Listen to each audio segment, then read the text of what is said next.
Hello everyone, the Anti-Pundit is back. It is the weekend of September the 5th, 2014. Now ladies and gentlemen, usually the week of Labor Day is the deadest week of the year for news, but we got some news this week. Now ladies and gentlemen, I'm going to start with the beheading of the journalist. Now, we all know about it already, but here's what the president said when he was asked about it. Finally, I want to say that today the prayers of the American people are with the family of a devoted and courageous journalist, Stephen Sotloff. Overnight, our government determined that tragically Stephen was taken from us in a horrific act of violence. We cannot even begin to imagine the agony that everyone who loves Stephen is feeling right now, especially his mother, his father, and his younger sister. So today our country grieves with them. Like Jim Foley before him, Steve's life stood in sharp contrast to those who murdered him so brutally. They make the absurd claim that they kill in the name of religion, but it was Stephen, his friends say, who deeply loved the Islamic world.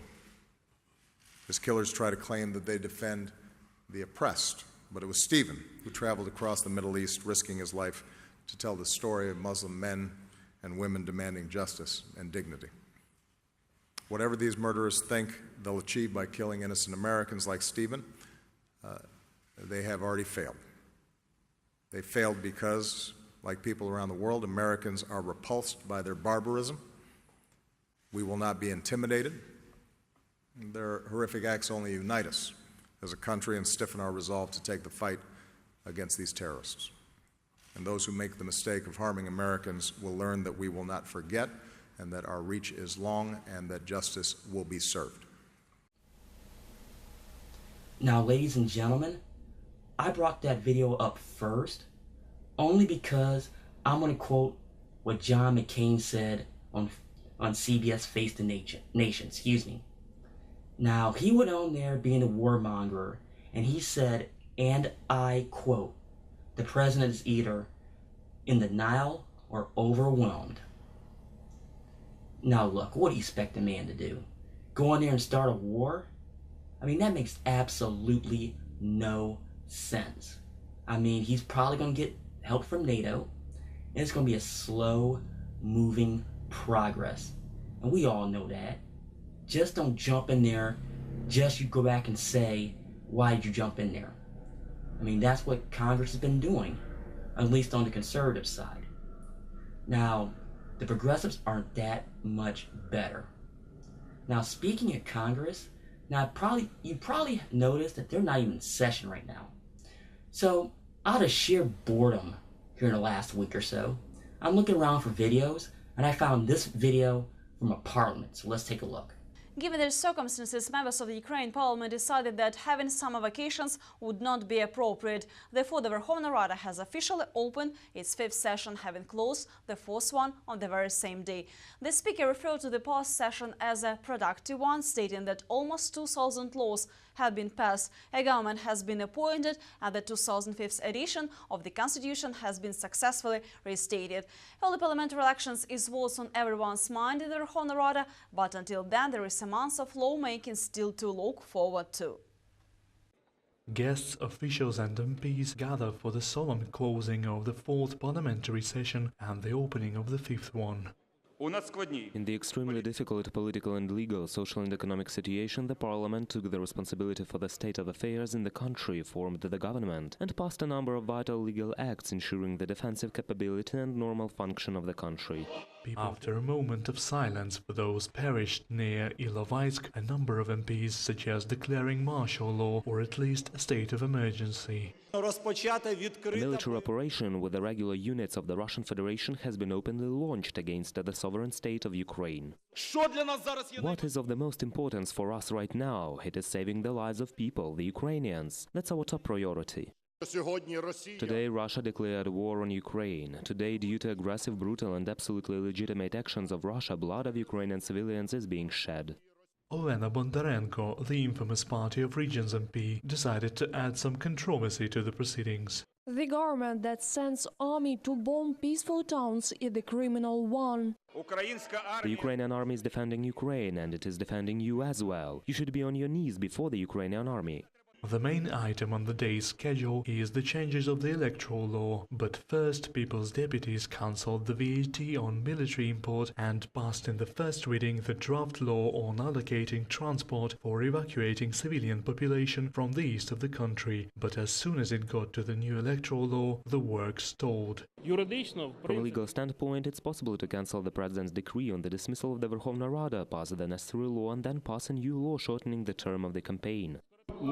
There aren't any possibilities for parties to pass a new electoral law without efforts by the president. The government in power finds this law with 50-50 representation agreeable, so it will stay.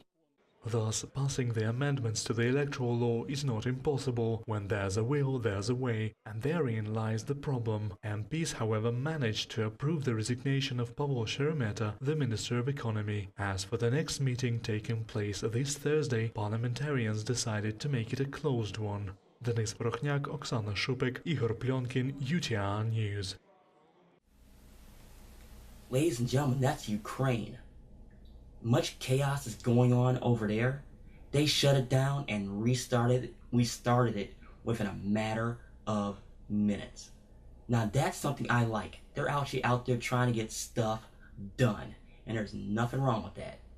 Now, when Congress come back in the session here, I hope that they get something done and stop playing the games with the midterms, and that's a whole different story. Because we all, as Americans, deserve to get the business of the government done. Hey everybody, Lance here. Did you know I have a GoFundMe campaign? Stop on by and help out the real deal.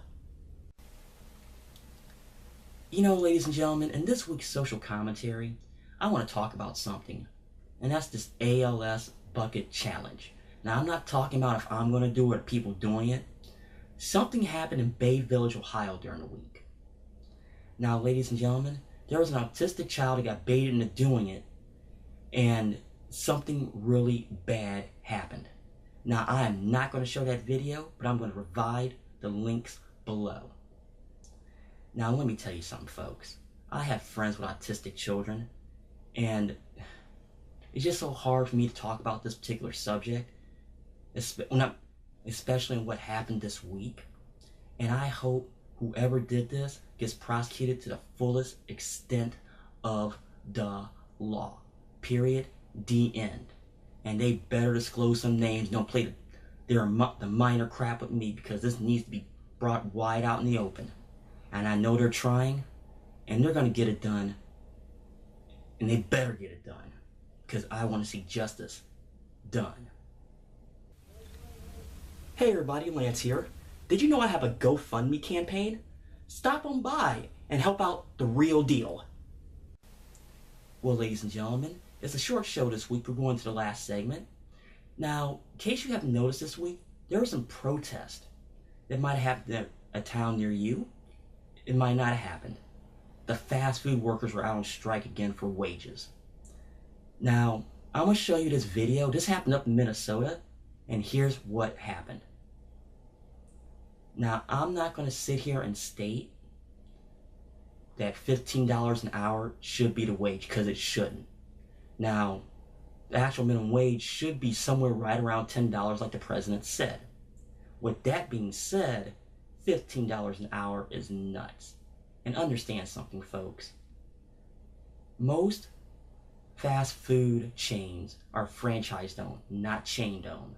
It's the franchisees who set the wages, not from the corporate level.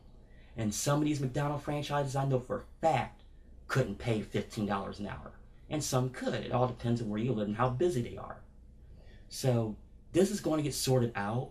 This is not about a left-right debate.